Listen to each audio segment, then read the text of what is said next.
Thank you, Anna, and thank you for inviting me to chair this session. I always enjoy doing the PhD section, so I'm really happy to hear 4 fantastic papers today.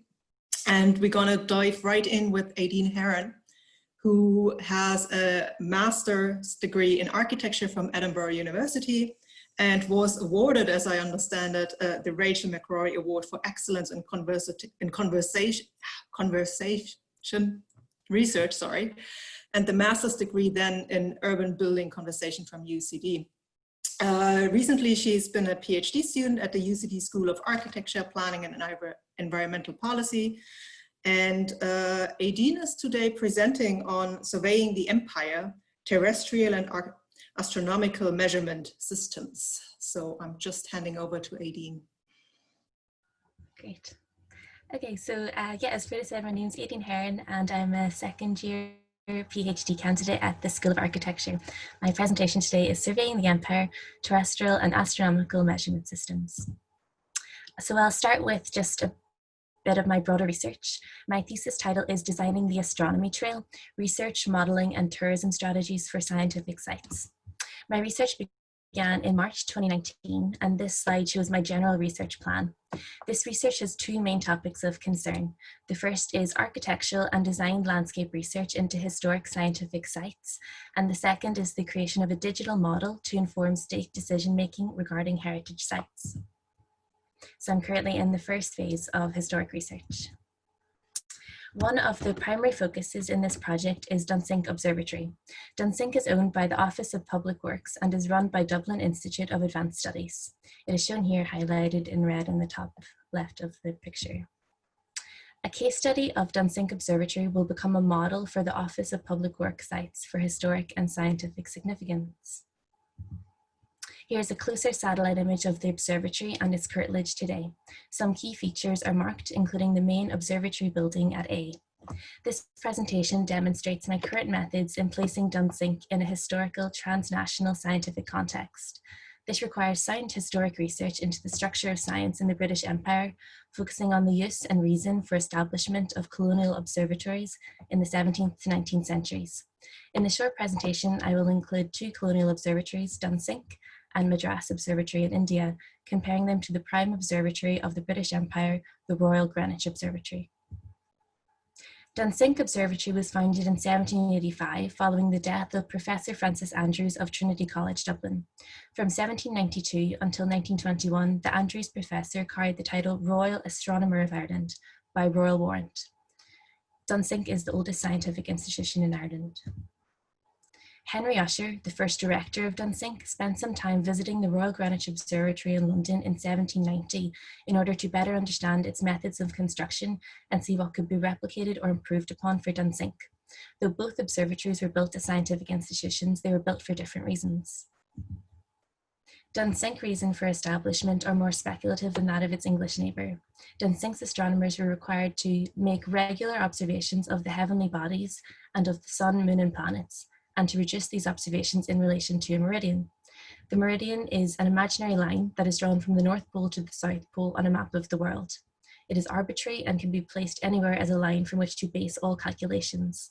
It matters in astronomy as time is defined by the determination at the instant at which a star crosses the local celestial meridian. Greenwich, on the other hand, was solely commissioned to determine the places of the stars to aid in the search for longitude. It was established in 1675 in order to find longitude on Earth and at sea. To better secure the delivery of both goods and people, sailors needed to know their whereabouts in the open sea, and ships had struggled to accurately plot their position, meaning voyages could take much longer than expected and could prove more dangerous than anticipated. Crews knew their latitude, their position from north to south in relation to the sun, but not their longitude, their position from east to west. At the beginning of the 18th century, military and trade voyages were occurring more frequently to further the reaches of the globe and at greater financial cost, and it became imperative that sea voyages be made quicker and safer to avoid fatal error, as shown in this slide. Human lives were not the only thing at risk. The infamous British East India Company, with tax collecting right and a large army, was sending between 10 and 15 ships a year to India by 1710, and it did not want to lose them.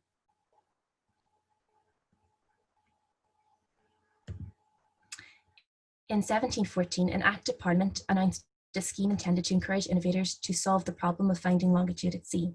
The Board of Longitude administered prizes for those who could demonstrate a working device or method. Crucial to the development of surveying was the concept of time and how it could be measured.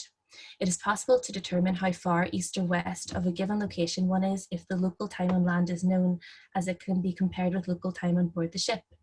So two methods emerged to be able to tell time at sea, either by astronomical means using the lunar position, as shown here, or by creating an accurate clock that could be brought on sea voyages.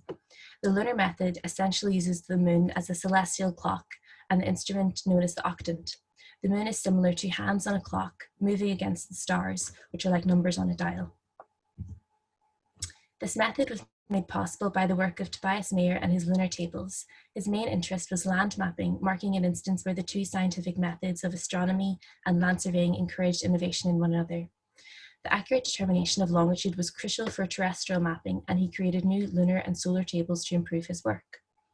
Neville Maskelyne, the Astronomer Royal at the Royal Greenwich Observatory at the time, used Mayer's tables, and he eventually released the British Mariner's Guide, which was an explanation of how to use the lunar distance method. Now astronomers could map the moon's position and predict its movements, eventually creating a national almanac that allowed vessels to accurately plot their longitude. The overlap of the scientific branches of astronomical and terrestrial surveying has been found throughout the centuries. From as early as ancient Egypt, surveying devices were used to map the land and the stars. Now the British Empire would employ these skills in competing with its fiercest rival, France, who was also attempting to gather an overseas empire in the 17th and 18th centuries. From the first attempt of the plantation of Ireland in the early 1600s, the British imperial expansion was a well-practiced foreign policy. This Imperial Federation League map was published at the time of the Colonial and Indian Exhibition in 1886 and was a showcase for the wealth and industrial development of the British Empire. It shows the infrastructure of empire represented by trade and by the lines connecting major ports of call.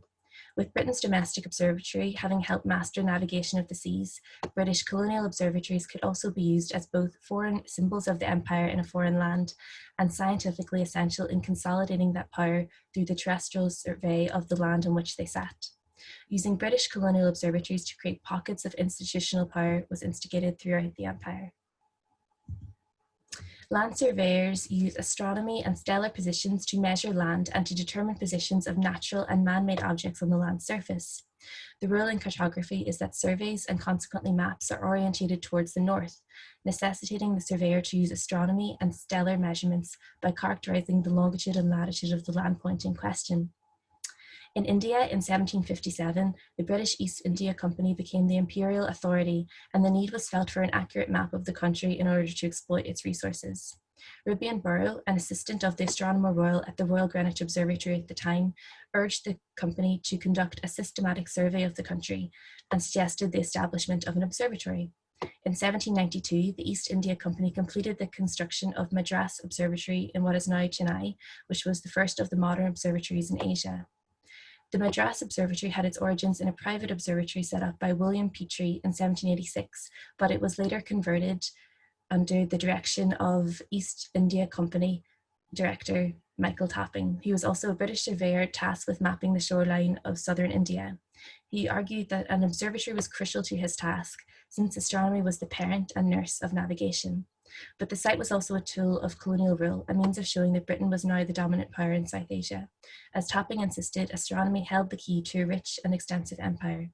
In addition, Madras Observatory held a number of the East India's companies surveying and astronomical instruments. The establishment of an observatory in late 18th century Madras enabled surveying of not only the Madras region, but also much of the remainder of the subcontinent. Fanning out from Madras Observatory, British surveyors used it as a fixed location from which they could calculate the rest of the country from 1802 to 1876. This was the first step in assessing the value of the lands for tax purposes and bringing the region under direct British control. Alongside other massive British projects of scientific knowledge collection, such as James Cook's expedition to the Pacific, the Madras Observatory held the new kind of science, serving the needs of a global empire and imposing its sway on subject peoples. Historians have highlighted the important role that scientific knowledge and the ideas, institutions, and systems associated with it played in consolidating European colonial endeavors and identity formation in settler societies in a transnational manner. I'm intending to delve further into the connections, relations, and scientific structures in relation to surveying for the following observatories and their countries. My research into the significance of colonial observatories hopes to illustrate the symbiotic relationship between science and empire in this period, demonstrating the overlap between political and strategic considerations and purely scientific endeavors. As astronomers and observers trained their sights and their telescopes on the heavens, they also helped to draw diverse regions of the Earth beneath closer together by surveying and using methods which required a keen understanding of astronomy. And that's me. Thank you so much.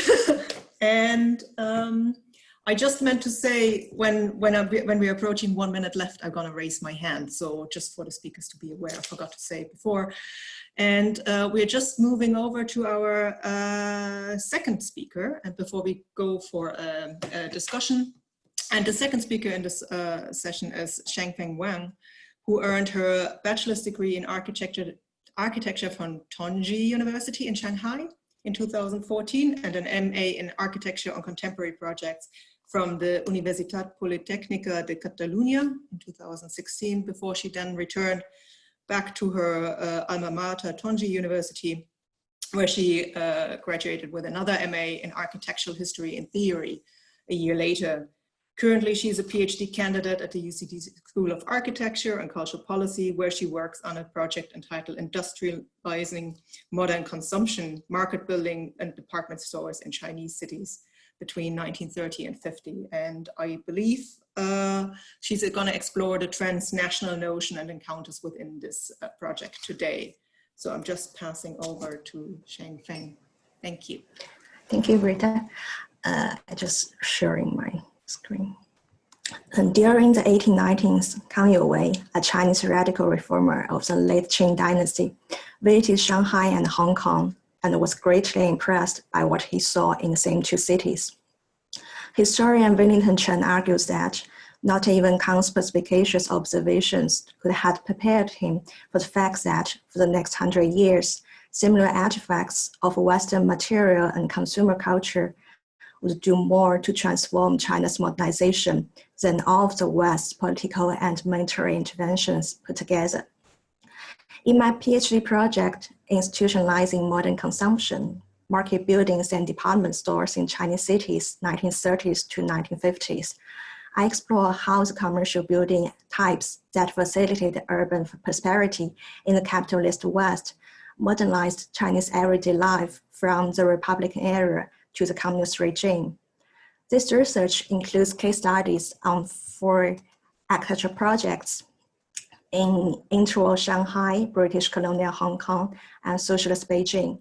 It demonstrates that the trade infrastructure embedded in multi-layered social networks not only housed the exchange of commodities, but also resulted in the introduction of new architectural types and approaches to functional planning. By 1930, Shanghai was the world's 5th largest city, a cosmopolitan trade entropole, and a gateway to mainland China. On the spectacular Nanjing Road in the international settlement, the establishment of the 4 great companies, as you can see their building towers here, optimized the enthusiastic reception of modern marketing by Chinese merchants who run business in Australia, but were excluded by the racist government policy. Cui Chong, the founder of the 1936 Daxing department store, appreciated the efficiency and power of the large-scale retailers in Sydney and outspokenly adopted the Western model. Unlike its precedents on Nanjing Road, his building, as you can see here, was designed by native architects Guan Chu and Yang. The architecture design under American influence highlighted Chineseness. For example, the unrealized ornate pagoda above the top floor stood in sharp contrast to the overall simplistic appearance. This reveals that the business community tied their identity to the nation state as the government put social pressure on individuals and encouraged and forced them to consume nationalism. Striving to assert leadership in Shanghai, the Chinese nationalist government established a new civic center, as you can see here, closer to the modern, to the future modern harbor, to shift the urban core away from the international settlement and the French concession. So Nanjing Road, as I just mentioned before, locates around here. In 1936, the Ministry of Industry launched the Shanghai Fish Market Project as part of a highly centralized national economic plan. The modernist building designed by Xu Jingzhi, an American-trained Chinese architect, exhibited greater avant-garde ambition than the commercial high-rises, which embraced laissez-faire capitalism. Touring the post cities in Japan, Xu got inspired by the utilitarian market facilities, but his final creation was imbued with abstract industrial aesthetics. The well-equipped trading venue replaced the central old riverside marketplace that had been responsible for 1/3 of national fish sales and was controlled by private capital overseen by the French Municipal Council. Chinese nationalist government propaganda justified the new institution as a cooperative undertaking to promote modernization. Suddenly ended by the 1937 Sino-Japanese War, the prosperity of the Shanghai fish market was short-lived. Britain took over Hong Kong for commercial purposes rather than territorial gain in the mid-19th century, when the place could hardly be called a city. In the following decades, the Colonial Governor Council became the administrative body that carried out urban construction to provide stability for trade. Replacing a brick edifice in Italian inspired classicism with a reinforced concrete structure with striped glass walls, the Central Market, reconstructed in 1939, was one of the few modernist buildings erected in Hong Kong in the pre-war period. Its designer was A.W. Hodges, a rebel architect working in the Public Works Department. Supervised by the Public Health Department, the project represented the implementation of century bureaucracy across the British Empire. A regulative agent imposed on ordinary lives, it functioned as a clean machine, offering light and air and serving to standardize commercial activities. The reconstruction proved for the colonial government to be a highly remunerative investment. Meanwhile, the hygienic ideals embodied in the new structure, the architecture design inspired by Shanghai precedents, and the installation of the latest equipment supported by both local and foreign contractors, advertised the supposed benefits of colonial rule and combined the idea of modern hills with industrial amenities. When the Communist Party came into power in 1949, it implemented the first 5-year plan following the Soviet example. The Beijing department store was established in 1956 during the period of socialist transformation on industrial and commerce. In line with the policy of state monopoly over purchases and sales, the first state-sponsored department store launched a nationwide mobilization to achieve technical support and an adequate supply of goods. The massive building designed by American-trained and Chinese architect Yang Tingbao and his colleagues depicted a vision of prosperity, which motivated participation in the construction of a new country. Bridging between the producers and the consumers, the project accessible and appealing to the people also became a show window displaying an idealized view of everyday life in China in search of international socialist modernity. Material culture under communist rule created a spectacle of politicized commodity. Situated within a transnational circulation of ideals, technology, and regulatory frameworks, these 4 architecture projects completed in the 1930s and 50s participated integrally in a broader social transformation, My research explores the formation of sales environment in modern Chinese cities. They have profound contributions to the economy of China, currently the largest trade nation in the world. Thank you. All right, thank you, Zhengfeng. I'm inviting questions. Oh, okay, it's going up. So I have a question for Aideen. First of all, I'd like to thank both of you for these papers. So Aideen, I think you could give a little bit more nuance about the British Empire in India. Since 1757, really all they control is Mumbai, Madras, and Bengal. It's not until the middle of the 19th century that the British Empire really reaches its fullest extent in India. But I also wondered if you could possibly compare the observatory in Madras with the ones that the Maharaja of Jaipur erects in Jaipur and Delhi in the early 18th century. They look incredibly different, and they are not, they don't really adhere to 18th century European science, but they are very interesting formally, and they have a huge impact in modernist architecture in India in the 20th century. So I'm not saying that this is something that you should spend pages and pages on, but it might be interesting to look at them, to compare what indigenous and imported science in India looked like in this period. And they were mostly for astrological predictions rather than for the control of space. But the control of space in Jaipur, which is a new city in the 1720s, is pretty interesting as well. Aideen, you want to react?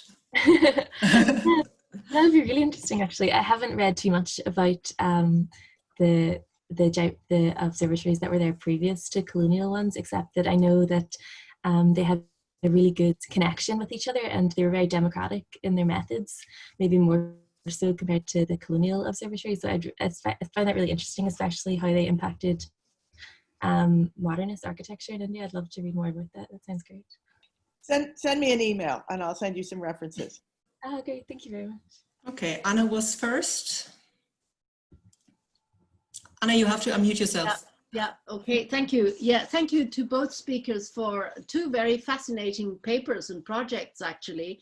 I have a question for each of you. So my first one is to Aideen. Actually, it's not really a question, it's more a suggestion that you should perhaps, you know, complement your analysis by, maybe you're already doing this, I don't know, by looking at Dennis Cosgrove's fantastic book, Apollo's Eye, A Cartographic Genealogy of the Earth in the Western Imagination. Are you aware of this? Dennis No. Cosgrove is one of the greatest geographers ever, I would say. And Apollo's Eye is it's a masterpiece. And it's important for your project because you are looking at the political function of the observatories and how this interconnects with the empire. And Cosgrove looks at what he calls the Apollonian gaze, which is actually something that goes back to antiquity and informs the Western imagination in terms of imagining a unified global space. And he tracks this from antiquity really right through the 19th century into the 21st century, when we actually then in the 20th century, when we can actually look back at the Earth, yeah, from the moon and space. And he shows how this is central to the establishment of a mastering view. So you have the two perspectives that are complementary. You have the perspective up, yeah, which is mathematically important in order to establish the global geographical network that enables calculations, etc. And then you have the poetically imbued, if you wish, vision of a global unity. So that is really a strong recommendation, because I think it's such a central intervention in the debate on geography. Yeah, that sounds brilliant. I'll definitely have a look at it. Yeah, so Dennis Cosgrove, really one of the great geographers. And that book in particular, Apollo's Eye, yeah, He died recently, unfortunately, I have to say. And then my second comment is really more for Zhengfeng, in the sense that I was surprised by the last image that you showed of these shoppers inside the shopping mall or whatever it was, because they looked very Western. When was that photograph taken? And was it used by the Communist Party after 1949? It kind of, I would find that really very surprising, because this consumerist imaginary that we saw in that image seems to run counter to the political program of the Communist Party and the need actually to feed the nation at that time. I leave it at that. And the photo on the right side I showed was taken in at the end of the 1950s, I think. Oh. So it's almost at the same time like when the building was built. And one thing I'm interested about this building is that it's a state-sponsored department store, but the whole idea of department store was originated from the capitalist West. So actually the designer who made that building first designed the project in Shanghai. So they kind of related in the design skills, kind of like this. So you see the similar, like kind of the feeling of the space is similar, but the people who actually run them and also how they operate the business is not the same. So yeah, that's this kind of tension there. Thank you. Okay, I believe Mike is next on my list. Yes. Thanks very much. Really good talks, and apologies if you can't hear me too well. I can hear the speakers very well. It was fine. Just a question to Aideen, and that's about the if you like, the non-imperial involvement of Britain in astronomy abroad. Certainly the East India Company and later the British government, I guess, had a lot of support for astronomy abroad, but I don't think they were the only ones. Oxford University had connections with observatories abroad, and latterly, you know, in the early part of the last century, they relocated the Radcliffe telescope to South Africa. So it wasn't all the government, that's my point. And the other point is that I think you're quite right, you know, the linkage there with the empire is very close in promoting science and astronomy in particular for navigation purposes, but I don't think they were the only ones. The Dutch East India Company, the VOC, one of their founders was an astronomer. So, you know, I mean, they used to say that they weren't entirely set up for trade and money and so on. I don't know whether that's true, but certainly they had a real interest in astronomy, perhaps for navigational purposes. But as I say, one of their founders was an astronomer, so they were, I guess, competing with the British and the French in overseas territories at the time. I have to unmute myself. Thank you. I have a question for Wang Zhengfeng. I thought that was fascinating, especially because obviously a lot of these buildings no longer exist or were destroyed in the war. So I just wondered if you could say a little bit more about how unique Shanghai was in terms of Republican era buildings, because obviously Nanjing was the Republican capital, and I'm just wondering, was this commercial function of Shanghai really, how important was that commercial aspect in the selection of architects, the design of the buildings that were to go there, and the presence of the international settlement just a bit further south? I just wanted to see if you could tell us a bit more about, yeah, what made Shanghai unique in terms of its architecture compared to other places in China. Thank you, Jenny. I think it's a very big question about why Shanghai is so important, like commercially in history. First of all, I think it's because Shanghai was like one of the first trade ports in China's history since the middle of the 19th century, and then they established the international settlement and French concession there. So when it was in the 1930s, there are actually 3 municipal units in Shanghai.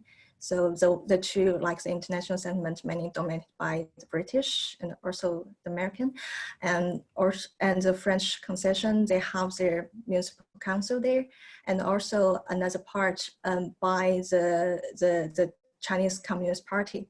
So it creates very kind of unique, like political situation at that time period. And during the Nanjing period, we see from 1927, 19 decades from 1927 to 1937, it's kind of a stable period for the Chinese government for their development. So at this time, they tried to assert their leadership in Shanghai because actually the foreign force mainly controlled the commerce at that time period. So as I mentioned before, they established a new civic center in the north part, and to try to build, to establish their own authority. And the reason why they built a fish market at that part is because Shanghai is the distribution center, although it's not the place where the fish was catched, it's a distribution center for all the fishes in the mainland China. So it's, and also, I mean, it has certain kind of geographic reasons for that city. And also, I mean, yeah, I think partly answered your question, yeah. Any other questions for the moment? Okay, then I have a question for Zhengfeng as well. And I was just wondering, because it's a really interesting topic, and I was just wondering how these architectural buildings and these concepts of department stores, like these really commercial, were perceived like more from the bottom up by the locals. Like, were there different phases and how they adjusted it? How were they used in the beginning? Are you looking into that at all, or is this something you look more from the urban planning and architectural kind of side solely? I try to see how the people actually use the space. But the main issue is that there are not so many records about the local people.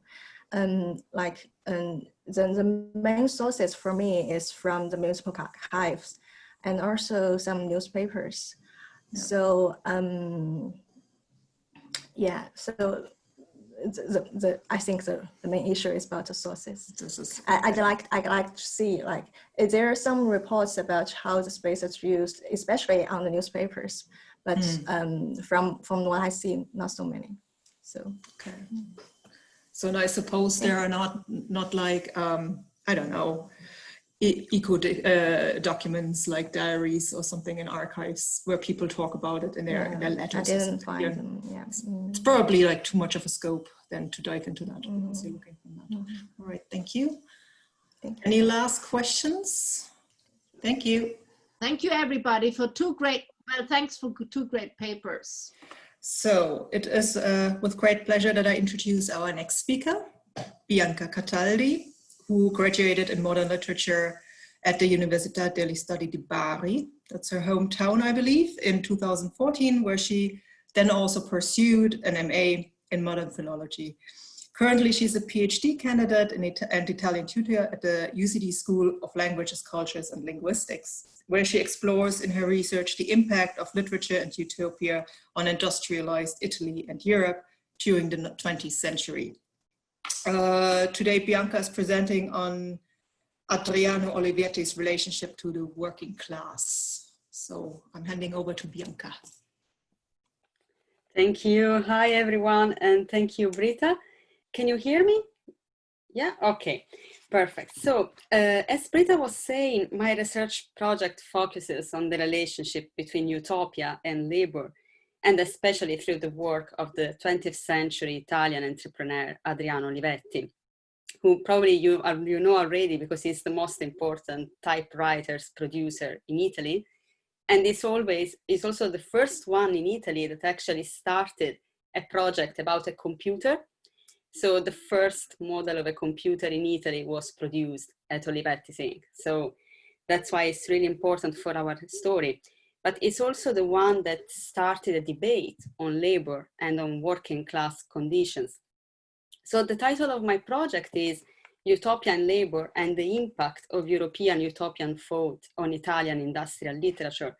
So basically my argument is that we wouldn't have an industrial literature in Italy during the 20th century without the influence of Adriano Olivetti's Utopia.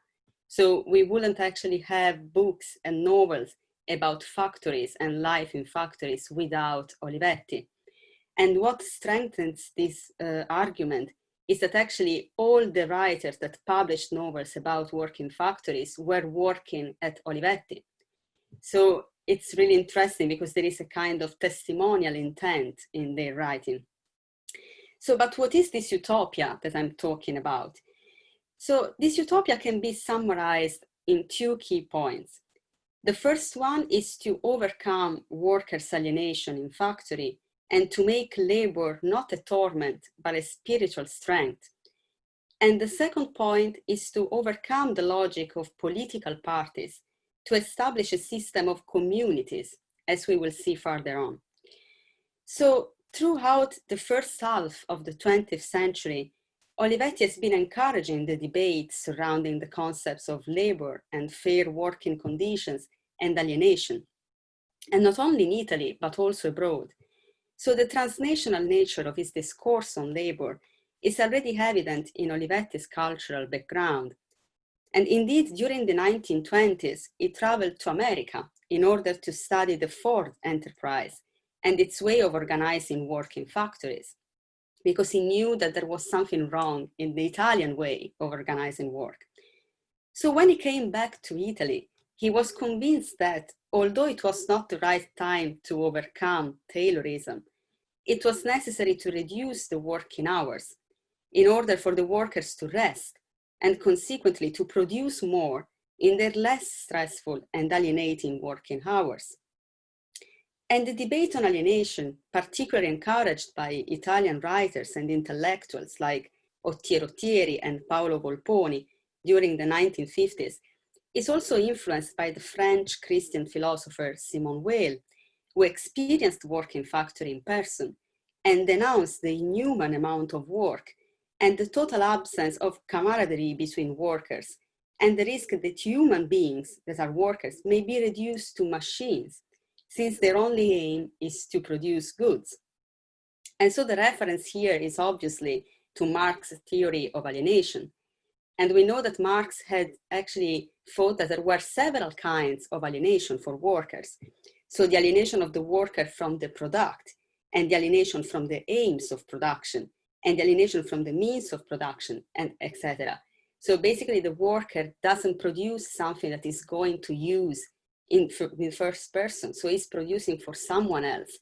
But actually he doesn't know what is the aim of this production, because he doesn't own the means of production. And this is one of the causes of alienation. So Olivetti is convinced that the discourse on labor has to go beyond the idea of nation, as it is particularly evident through his collection of essays, Città dell'Uomo, which translated in English will be City of Man. And the concept itself of the city of man transcends the idea of towns and borders. So from both a geographical and a political point of view, and put the focus on the idea of man as a community. And that is the problem actually. So what is the community? According to Olivetti, the problem of unfair working condition and alienation is not merely an Italian problem. It's not a French problem and so on. but it has to be addressed at the level of politics, so beyond the boundaries of nation, and according to the idea of a global community. And the idea of a global community concerned with human welfare and healthy working conditions was considered utopian, of course, by Olivetti's contemporaries, since the community in itself will reduce the control of political parties and ultimately of the state nation itself. According to the entrepreneur, at the core of each country should be not the idea of nation, but the idea of community. So what is the community? It is a territorial unity whose borders are not geographically specified. So in order to form a community, a territory should fulfill two requirements: having a homogeneous culture and being economically independent. So ideally, it is in the core of the community that Olivetti wanted the real debate on labor to take place, and not in the single and separate nations. And what is really interesting to me is to notice that one of the conditions to have a community is culture. The other one is economy, of course. So you have to be able to produce and to sustain yourself. But that's not really connected to the idea of Italy or France or Great Britain. So it's more to do with culture. And that's particularly interesting for Italy, because we know that Italy as a concept has always been debated about, because we have had 2 wars, and obviously not all Italy really feels Italian, because we have the problem with Trieste at the border, and we have the problem with Trentino Alto Adige, which actually is like Austria. So the problem is that we don't have really an idea of nation. And when we talk about labor, Olivetti was convinced that we needed to talk about it without any border. And he actually tried to do that. So he wrote letters to American newspapers. He tried to be in contact with France and Great Britain. And not always he was actually listened to. And especially in Italy, because it was too difficult to imagine the idea of community in a nation that actually was completely ruled by political parties, and also by 2 political parties in particular. And one of them was the Christian Party at his years, and the other one was the Communist Party.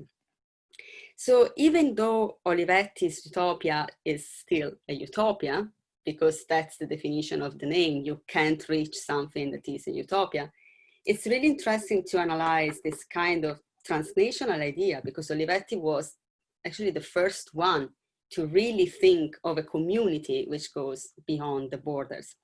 So my interest in my research was mainly on the relationship with utopia and labor, so how utopia influenced the idea of labor in Italy.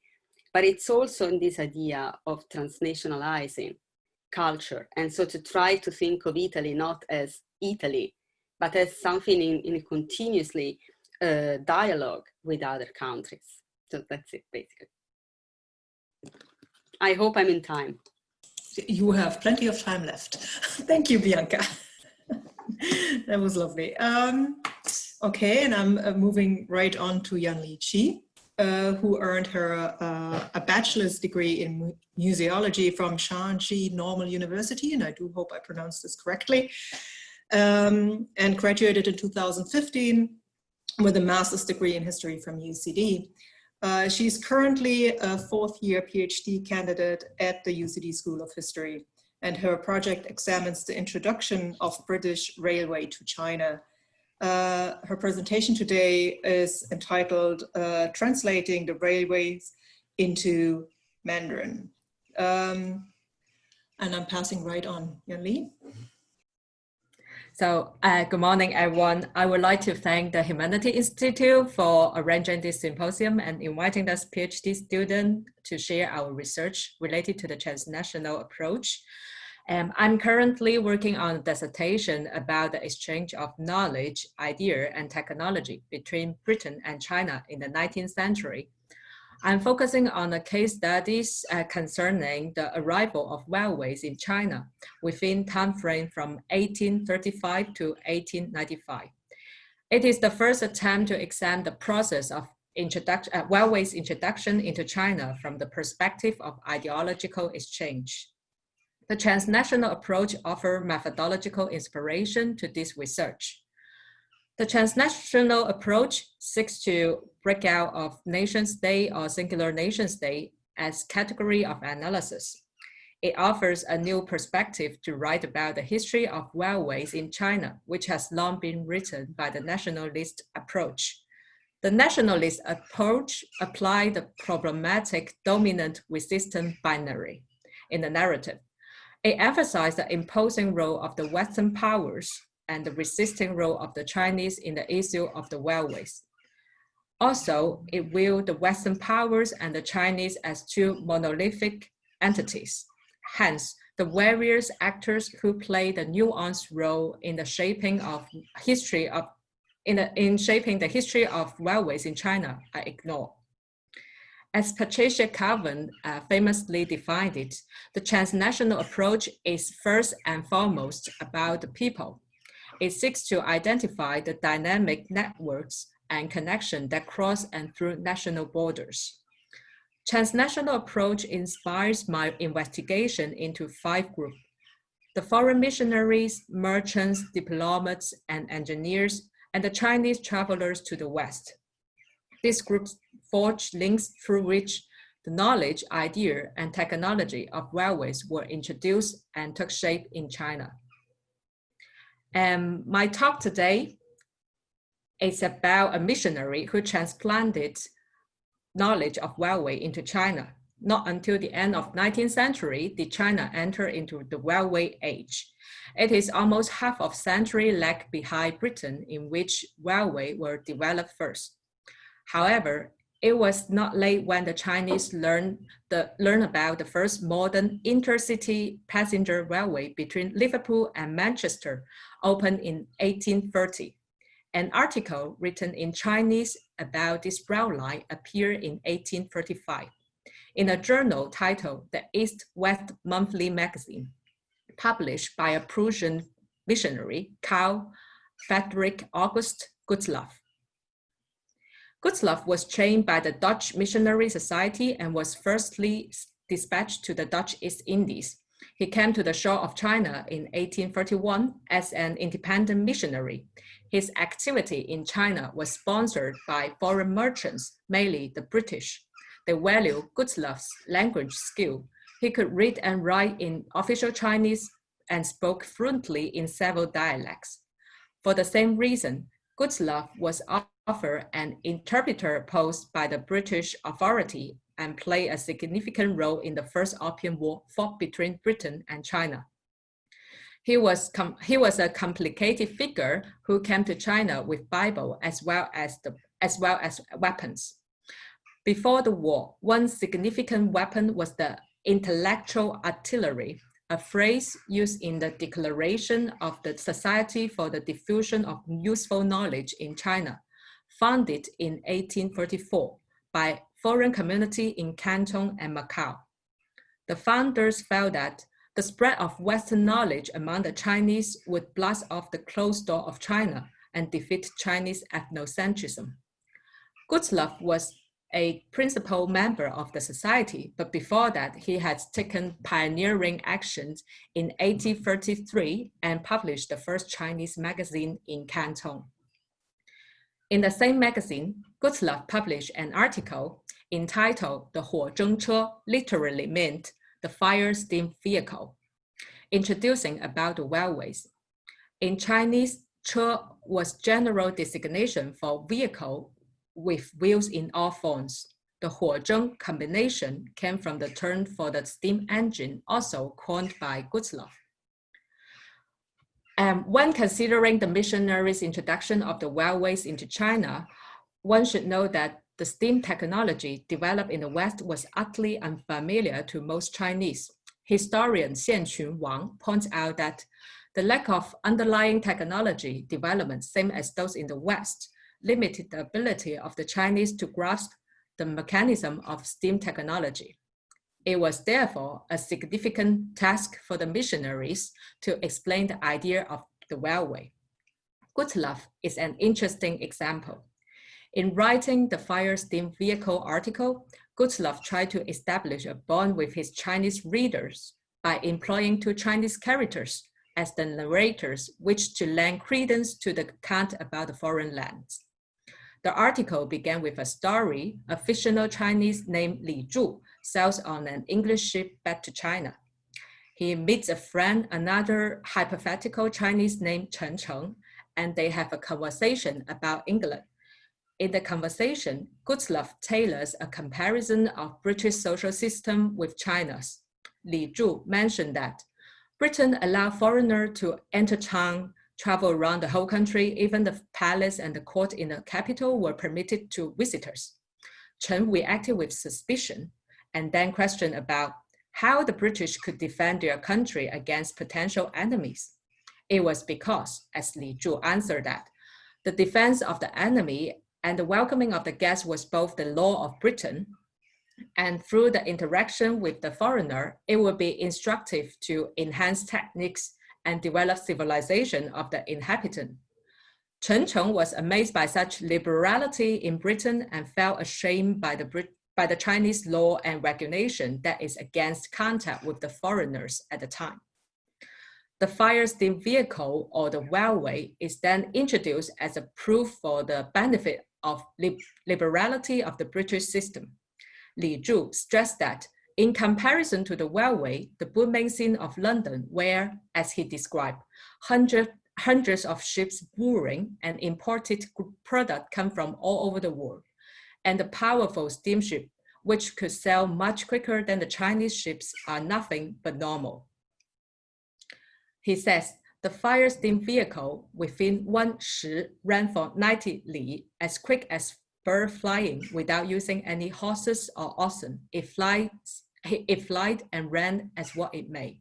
1 shi for 90 li means 2 hours for 32 miles or 51 kilometers. The Chinese units of time and distance, rather than the English hours and miles, are used in the text. The description is rough but sufficient to tell the rapidity of the railways. Then Li Zhu gave a brief account of the evolution of the Liverpool and Manchester Railway from horse-drawn to steam power mode, which showed the at-once appeal of the fire steam vehicle in comparison to the animal power. By sketching the planning, construction, and operation of the railway, the article leaves an impression that the British society is wealthy and efficient. At the end of the article, a novel idea of connecting Britain and China by rails was put forward. Through Li Zhu's mouth, Gutzlaff expressed the wish, if such a land route could be built from Britain to China, the transportation between the two countries could be conducted as quickly as 2 months' time, and there would be no more suffering of sea sailing. And the European who have such skillful techniques and craftsmanship would like to build a route which to establish the brotherhood of all men within the 4 seas. Here, Gutzlaff employed a well-known quotation from the Confucian classics, which is shown on the screen. The quotation indicates that Gutzlaff appealed to classical Chinese thinking to frame European people and their superior technology. How should China interact with the European? A brotherhood-like relationship should be established, is his answer. Through his Chinese characters' conversation, Gutzlaff hints that an older country like China should accept sincere suggestions from a younger brother nation such as Britain. The brotherly exchange of the two Chinese interlocutors underscore the scene of parity and mutuality that the Westerners should be invited to share. As we can see, the transnational approach offers a lens to look closer on the figure like Gutzlaff, who makes a more nuanced effort in his drive to introduce the railway into China and then one might think. Thanks for listening. Okay, if we have none at the moment, I'm gonna start with a question for Yanli. And it is a really interesting topic, I find. And I know very little about it. I'm just fascinated by this character, Gutzlaff, you mentioned there. And I was wondering, what was the readership of the magazines he published this article in, or several articles you mentioned? And then I was wondering, did he publish it under his own name, and how was it perceived? Because obviously there's this intent to highlight the advancement of the Western technology there. How was it perceived by the people, and how was he perceived from the Chinese side in this instance? Thank you. Thanks, Britta. I would like to answer the first question you asked. So the readership is basically the Chinese merchants in the, it was only the one single port that was open to the foreign merchants and residents in China at the time that it's Canton. And also most foreigners resided at Macau. So, Good Love's magazine was published for the Chinese who would have the opportunity to interact with the foreigner and who want to know more about the Western country. So that means most of the readership would be the Chinese merchants rather than Chinese officials or Chinese intellectual. So for the second question, Good Love published the magazines under a name he used as Chinese Lover. So actually he tried to make the magazines more. So he was attentive to his Chinese readers, and he wanted to make popular his magazine, and he wanted to attract more readership. So this is why he used the Chinese characters in telling his story, and also because he wanted to introduce the advanced technology, but he also want the Chinese to understand what this technology is. So he would just he would frame the idea in the Chinese culture context rather than just give it out the whole things in the Western culture context. I hope I answered the question. Yes, you did. Thank you, Aideen. I believe I have a question from Mike for Bianca. Yes, thank you again, Britta, for allowing me. I don't know. Ask more than one question on this, and that is the Bianca. Do you often find people asking you whether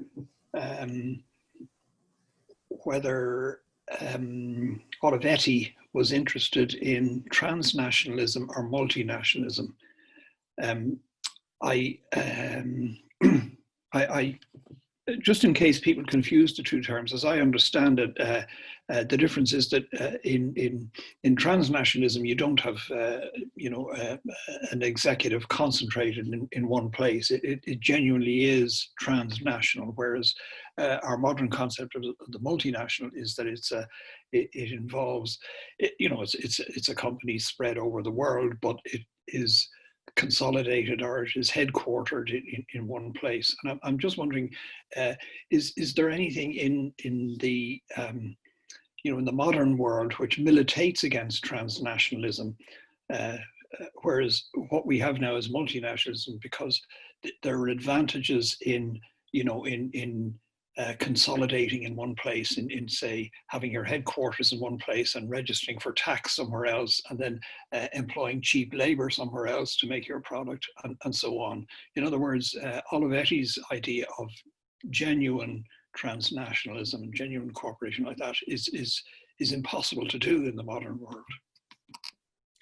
Yeah, exactly. Thank you, Mike. That's why he was considered utopian. I mean, while he was still alive, he was convinced that that was not a utopia at all. Like, he didn't define himself as a utopian, of course, because he was generally convinced that that was possible. But of course, his contemporaries, and even now more than ever, they are convinced that there was a utopia. But the real reason, I didn't have time to explain all these things behind this idea of transnationalism, but it's a Christian reason. So he has this idea of everybody, they are all brothers, so they have to share, there is not really a border. And that was his idea. And there is a letter when he says, like, we are all Christian and we are all socialist because we are Christian. And that was utopian, of course, because even if Italy is a Catholic country, that doesn't mean that we are all actually Christian, like in the way he intended.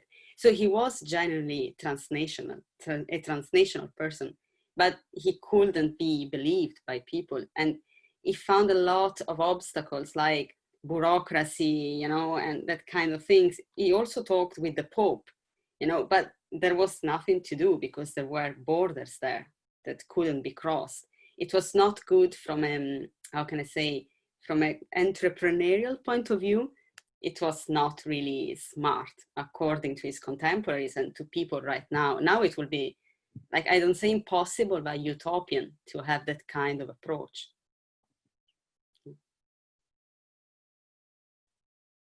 Okay, Anna. Okay, two comments, one for Bianca and one for Yanli. Thanks very much to both of you for your excellent presentations. It's been a great panel today. It was a great panel. We had great panels yesterday, but it's a great continuation of our conference. So thanks for that. I'm interested in Olivetti's understanding of culture, because clearly, as a socialist with Christian leanings or a Christian foundation, he must have had a strong notion of participation in culture. So I'm assuming that he didn't define culture along the, you know, the highbrow lines of great opera and what have you, but more in terms of a communitarian notion of culture. Did he have any kind of policies to enable his workers to create and participate in culture? And my question to Yanli, I put them out.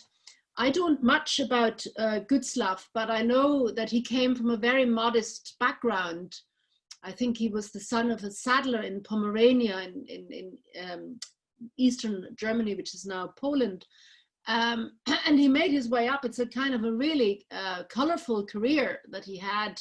He was married 3 times. He was multilingual. He spoke several languages, not just Mandarin, but Thai and Cambodian. He compiled a dictionary of Cambodian and all sorts of things. But I think he was also involved in the Opium War. And his career seems to have disintegrated later on in his life, even though he was very wealthy.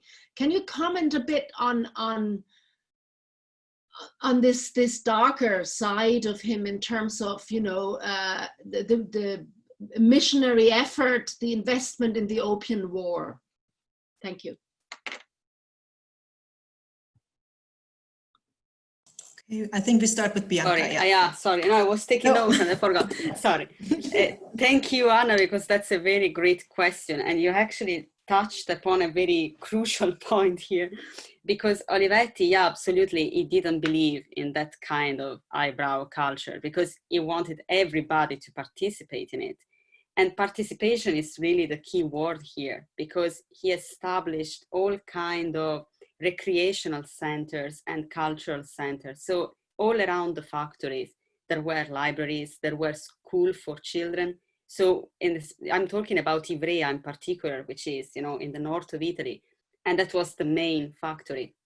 And so he created school for children. So when the workers went to factory, the children were there and they could go to school and they were close to their parents. And then there were other events after working hours. So when they left, they could actually go there. And there is a track of this in the novels that I analyze in my project, because all of them, they talk about going to the library and studying. And, you know, the thing is that actually Olivetti was not a great reader either.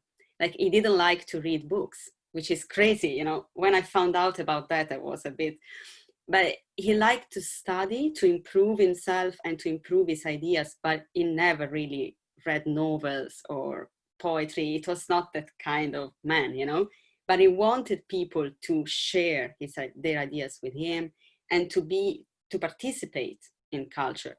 So yeah, that's absolutely a positive answer. He did something to encourage that, yeah. Yanli? Yeah, hi, Anne. Yeah, your question is very fascinating, to be honest. I always think about Gutzlaff had multiple identity in terms of his where he's from and who he worked for later in his later life, and he was always an ambitious person, and he so I maybe I just talk about his darker side, because that would be a big story about Gustloff, so that won't be able to answer in within the time limit. So about the darker side, I think the most famous part for his darker side is he worked closely with the opium merchants in China, and in the coast of China in the mid 1830s. So at that time, because he was an independent missionary, he didn't have funding from any of the missionary societies, so he had to find financial sources. So this is why he worked for the opium merchants. But at the same time, he actually shared the same interests as these opium merchants. He wanted to open China. He wanted to change the law of China. At the time, it forbids the Chinese people to contact with the foreigners. So he used to disguise himself, as the picture I showed earlier. He used to disguise himself as a Chinese and to dispatch the pamphlets about the Western country, the knowledge about the Western country in the coast of China. This is all illegal conduct, but he had to rely on the opium merchants to do it, because there's no way that he could just go north to or sell north to dispatch those materials to the Chinese directly. And so the later life of his of Gustloff, he worked so he worked for the British authority in the colonial authority in Hong Kong, but he worked as an interpreter rather than administration role. And so I think he's quite complicated figures in this perspective. Yeah, I hope I answered your question. Thanks. Thank you. Do we have any more questions? Can I just jump in and ask a quick question? Sorry, my video camera doesn't seem to be working anymore. Well done, Jennifer. I have just a quick kind of comment and question for Yanli. I was struck by this idea of Christian transnationalism that we were talking about earlier, how it was a sort of utopian force trying to connect different places and people, but underlying that there's all sorts of racial power dynamics and cultural power dynamics going on. I think that's really the case in your paper too. I just wondered, it's really interesting that you're trying to write a transnational history of railways, which becomes so embedded in the national discourse in China. So I really like this approach. But I was just wondering, I guess my question is, how are you trying to change the way in which we see railways in Chinese history? This a big question, and what can this transnational kind of approach do? Because it is really fascinating, and maybe thinking about like post 1911. You know, the people, the international people who are involved in building railways, I thought maybe you could put this into sort of a slightly longer term perspective. And then very, very quickly, you might want to look at Henrietta Harrison's writing a new book about the role of intermediaries in Chinese history. And I think that could be very interesting if it comes out quite soon for your work. Thanks, Jennifer. To be honest, I think your question is really difficult to answer at the moment, and this is what I think about my project as well. How the transnational approach changed the established historiography of this history of railways in China. So I think why I choose the time frame from 1830, from the mid 1830 to 1895, that is the end of the First Sino-Japanese War, because I think I would like to just focus on the introduction of the railway technology, railway in terms of knowledge, idea, and technology. So I want to focus on this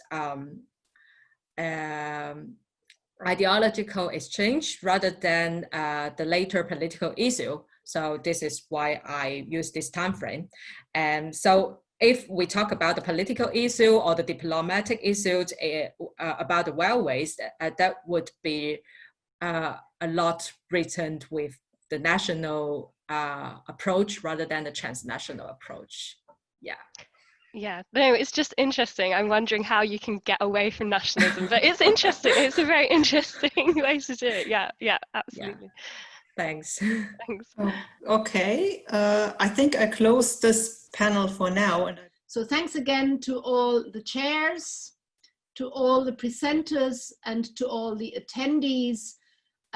If you are not on our email list, please send your email to humanities@ucd.ie to be put on our Humanities Institute email list so that you're informed about all forthcoming events in the coming months. Thanks again, and bye-bye. If I don't see you again before September, have a good summer and all the best from me.